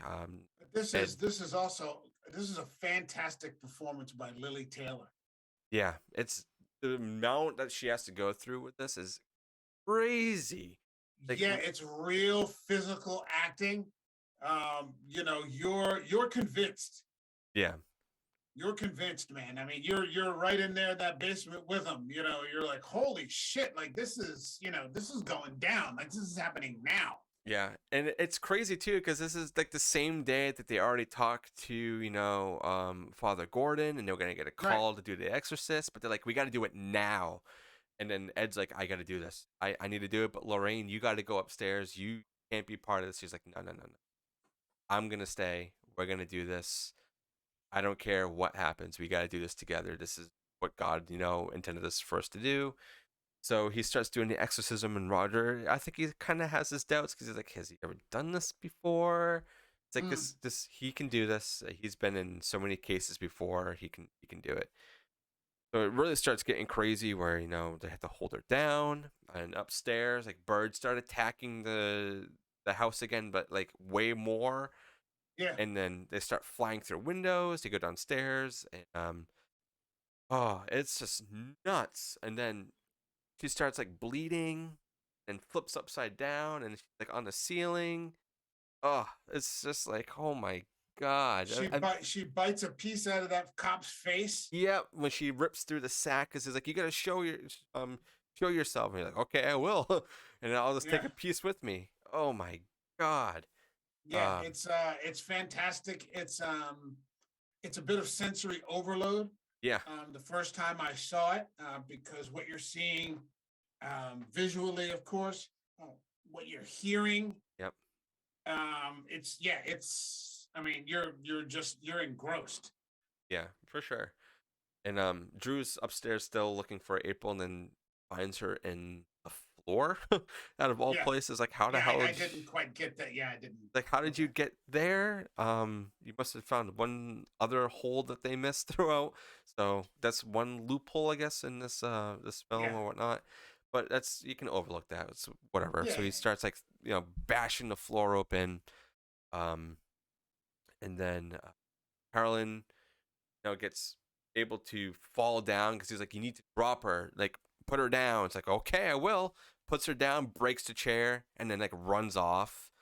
yeah, And then finds April, and then it kind of like chasing her, and then we get cornered in this weird like middle of the house in between the walls, which is a yeah, great shot. I love this whole scene. Is it great? And they're kind of like talking to her like, Caroline, I know you're in there, and you need to be good. And it's like, Roger, you gotta talk to her. You gotta tell her that you're there and that she can do this. And then one of the quotes I have here that Ed says is, by the power of God, I condemn you back to hell. yeah. And then it just kind of And crumbles from there. yeah, And Lorraine's touching her head, and they start showing her the visions of the beach and whatnot. yeah. So And it the light starts. is coming through there. The sun is coming up, and the light is. Yeah, And you can tell at this point, that it's winding down. yeah, and also like all like the makeup effects on her face are really good because it's all practical. It's all Yeah, practical. And seeing her kind of come back from what she was to being a person, and then looking at her daughter and being like, I almost killed you, holy yeah, shit. I wouldn't know what to do with myself personally, even if it was like I was possessed or something. But knowing that it was my own body, it was yeah, me doing that, I don't know how I would handle that. I really don't. um yeah. that's I really got you. scary to think about. Yeah, it is. um Yeah, it is. and then I mean, we they touch on that a little bit. Well, when you get to the third movie, yeah, because it's the premise of a court case for murder. yeah. And then we kind of end off here with them going back home, and Ed puts the music box away Yeah. into that room that nobody wants to go into.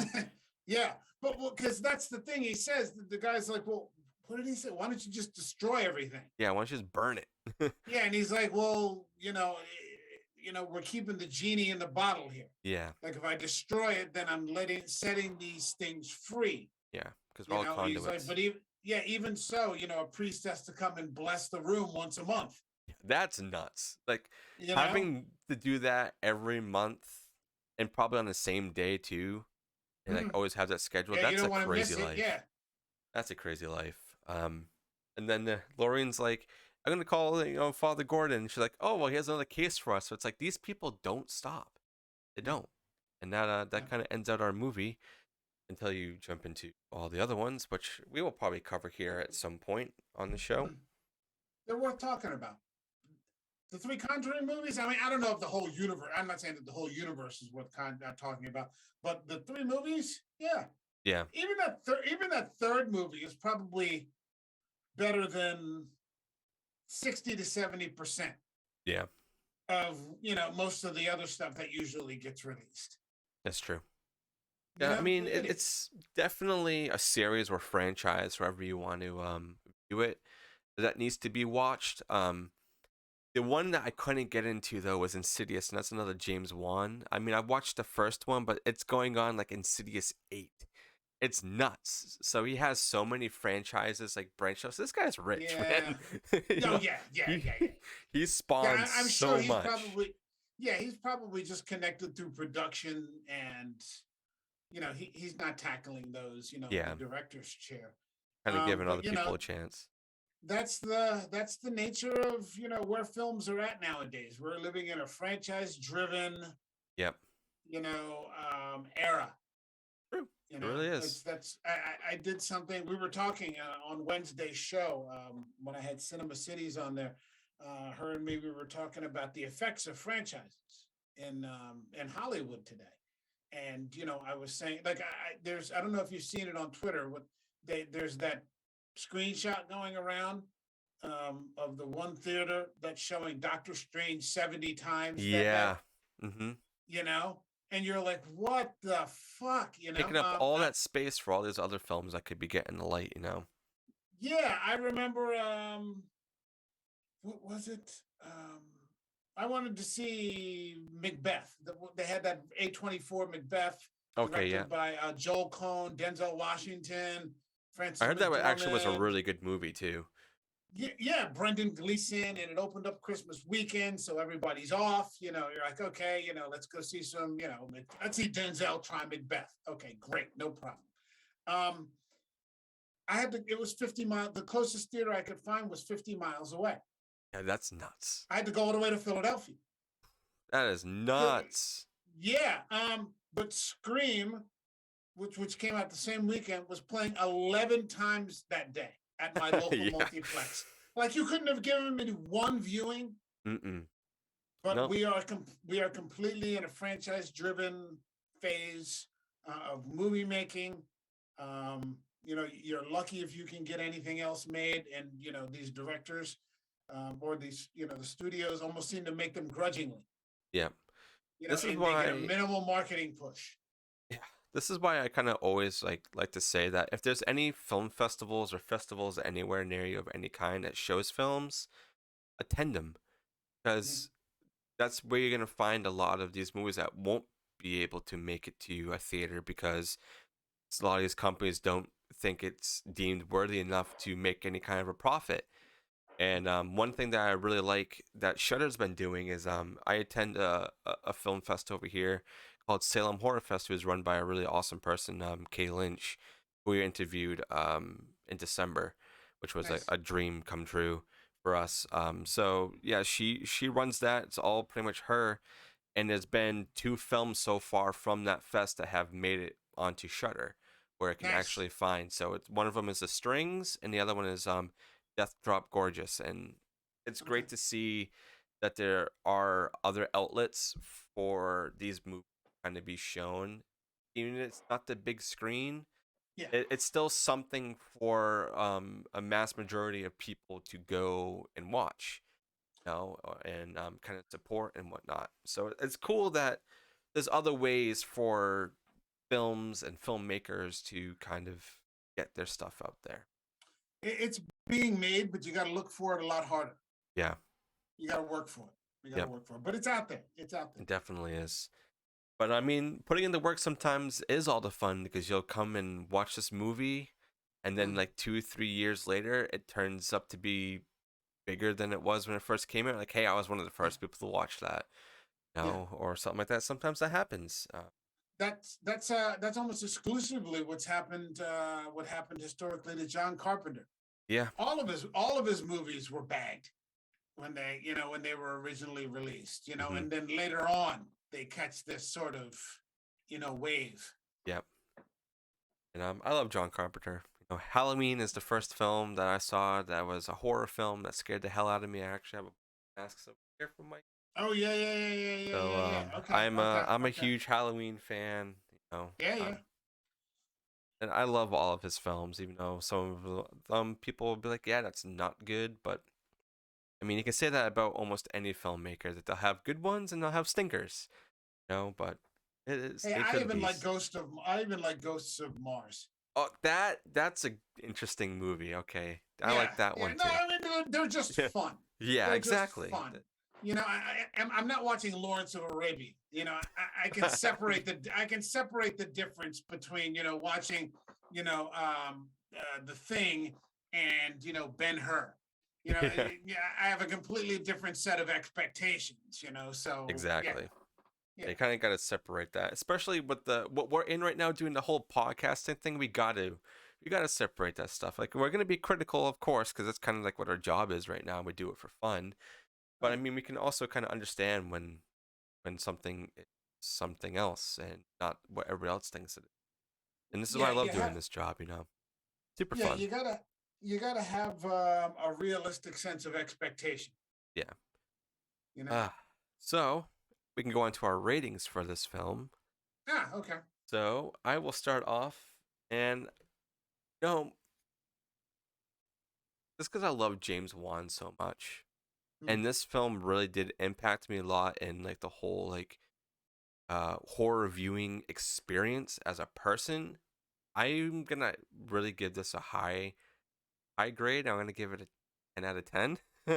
Oh And really? Okay. yeah, Okay. because it does a lot of things before its time. I feel like there's been so many movies that have taken what he has done in this one trope wise. A lot of films started using a lot more of just let's not have any noise and just listen to the outside, vibrations and stuff that are being picked up naturally. There wasn't too many films that were doing that prior to this, especially during like let's say like 2010 to 2016. Now everybody I feel like uses like the Conjuring formula. But 10 out of 10 for me. I love this film. What about you? Okay. Um, I would give it out of 10. I'd give it an 8. That's good. Uh, I'd give it 8. If I start, because again, for all the reasons, I mean, you're getting less is more. It's very minimalist. You're getting solid performances. You've got great direction, and sound and editing. And, like you said, it has a claustrophobic feel. It's only taking place in a couple of different sets. Yep. It's genuinely creepy, and scary. Yeah. Very much. And then, it'll go from silence just to this quick boom, like when the pictures fall off the wall, and then it just goes back to quiet again, Yep. and so in all those ways it succeeds. The reason I like, if I was to start to go into 9, 10 territory, just for my own explanation, so you can see what my thinking is, I'd say a 9 would be like Carrie. Okay.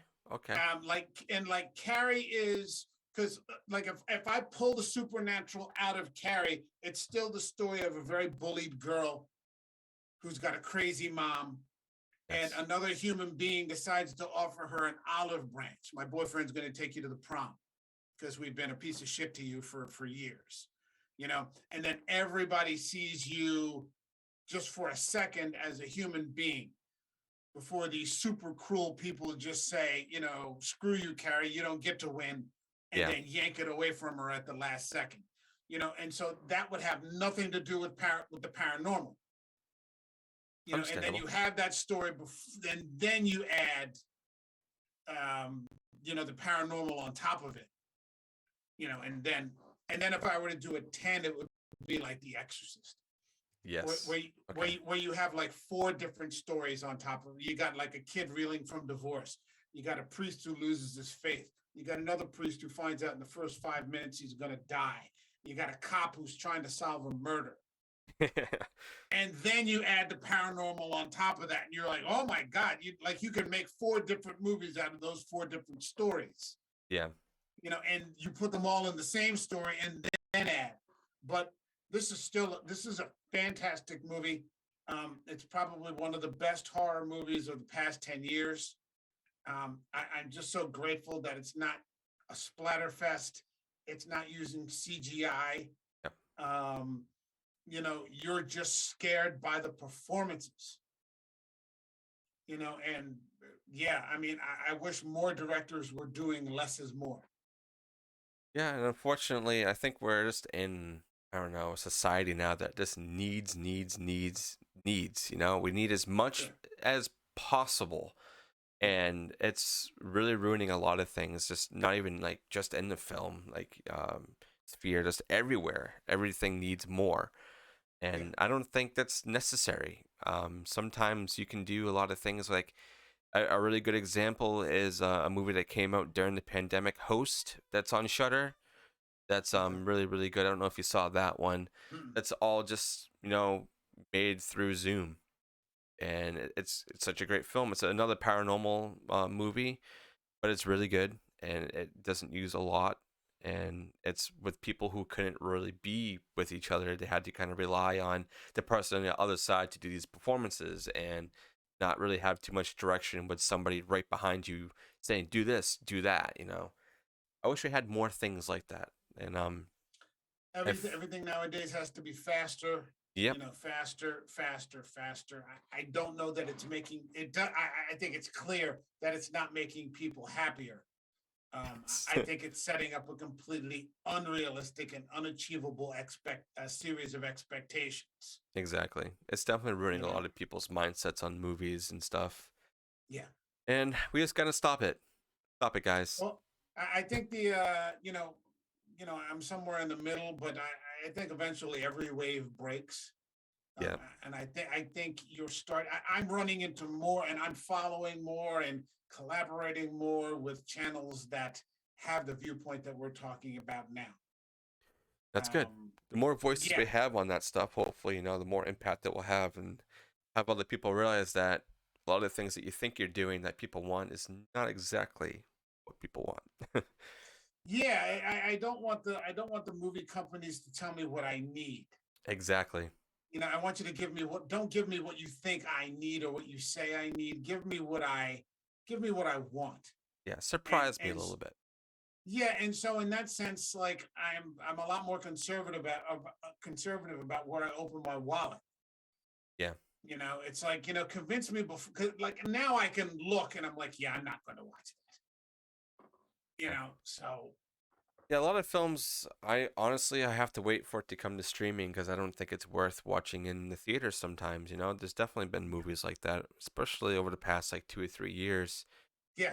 Where you're just like, no, not gonna do it, and then you're kind of glad that you waited and you rented it instead of buying it when it came out on streaming because you're like, yeah, it was not that great. No. But then there's also movies that really surprise you that you're just like, wow, that was really freaking good. I'm glad I saw that in the theaters. Like X is another example. That's a great film. I didn't see that. Yeah, was it good? It's really really good. The amount of like the way that the story is and how the characters are and how you start linking things together, it gets very addicting for you to realize like, wait, this is that and that and this and that and then a bunch of other things, and also realizing that Ty West already made the sequel to this, and I'm really excited for it. Okay. So Okay. like, it is already another movie that's going to be coming out that's going to be in the same universe. It's pretty much he's been talking about it for a while and wanting to do like a trilogy, and I think Ty West is somebody who can definitely pull it off. Because Okay. I love Ty West. Hmm. One of my favorite movies was from him is, and just in general from horror, is the House of the Devil. I think that movie is great because it's pretty much a Oh solo man, that's a performance. rough movie. Yeah, It's such a that's the one solo with the babysitter, performance. right? Yep. Oh Solo jeez. Yeah. performance with like pretty much the whole thing, and that final act, man. Oh, like holy crap! What did I just watch? It really Yeah. it gets to you, and it's great. And Yeah. that it's you can bring that over to X too. Just like, excuse me, Oh, what? it's that. So, Oh, it's that kind of feeling. Because that's a in a that's a different tough way. feeling, man. In Okay. a different way. It definitely is a lot of unease, and Ty West does a lot of that really well. A lot of unease, and also having you ask yourself a lot of questions, but also Yeah. having those questions be answered is a good thing. A lot of Okay. filmmakers, I feel like they'll set up all these questions but never fulfill on them, and Okay. Ty West is definitely one of them that will fulfill all your answers. All right. So it's All right. definitely a film to check out. I think it's Okay. on streaming right now. I think you can rent it. I don't know. I'll wait. I'll wait till it drops past the $20 VOD, Yeah, I'm waiting and for it to just come straight to actual DVD. I want a steelbook of it or something. I think it's okay. great. Okay. Um, I have a friend and also a friend of the podcast who actually went to go see it in theaters. Not even kidding, 6 times. Oh my God. So he loved it Okay. that much. Okay. Okay. So If I can make a recommendation, I know I put out the Rover and Personal Shopper, but I just saw this recently on Hulu, and it was one of those movies like Underwater.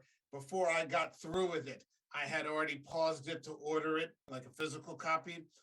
Brandon Cronenberg's Possessor. yes, that's really Oh, good.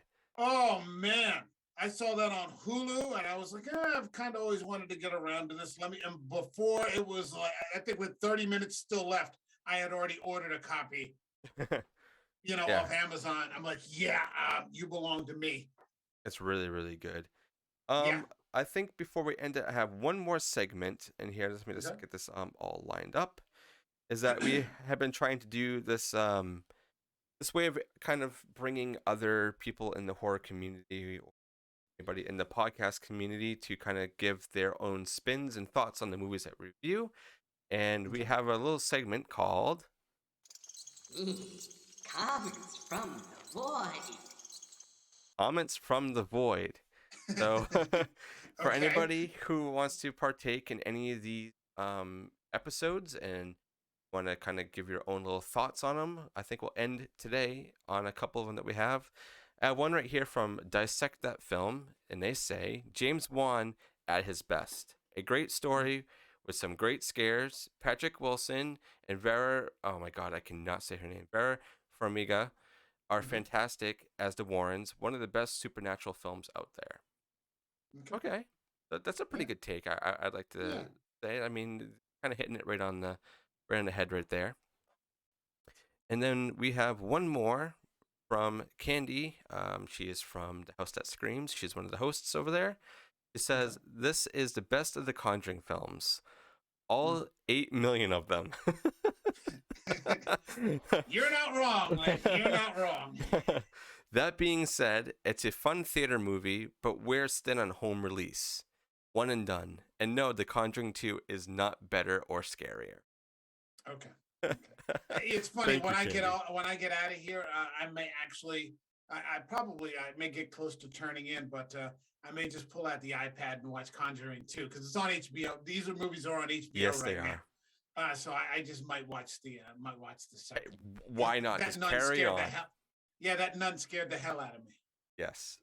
So I think that's pretty much all I have for this episode. Before we leave, if you want to let everybody know once again where they can find you and what you're up to, just to kind of Okay. refresh their mind, go right ahead, man. An American Werewolf in New Jersey, streaming every Wednesday and Thursday. You can find our live streams on my YouTube channel, on Twitch, and audio pretty much anywhere else you can find podcasts. We're on Spotify, Apple Podcasts,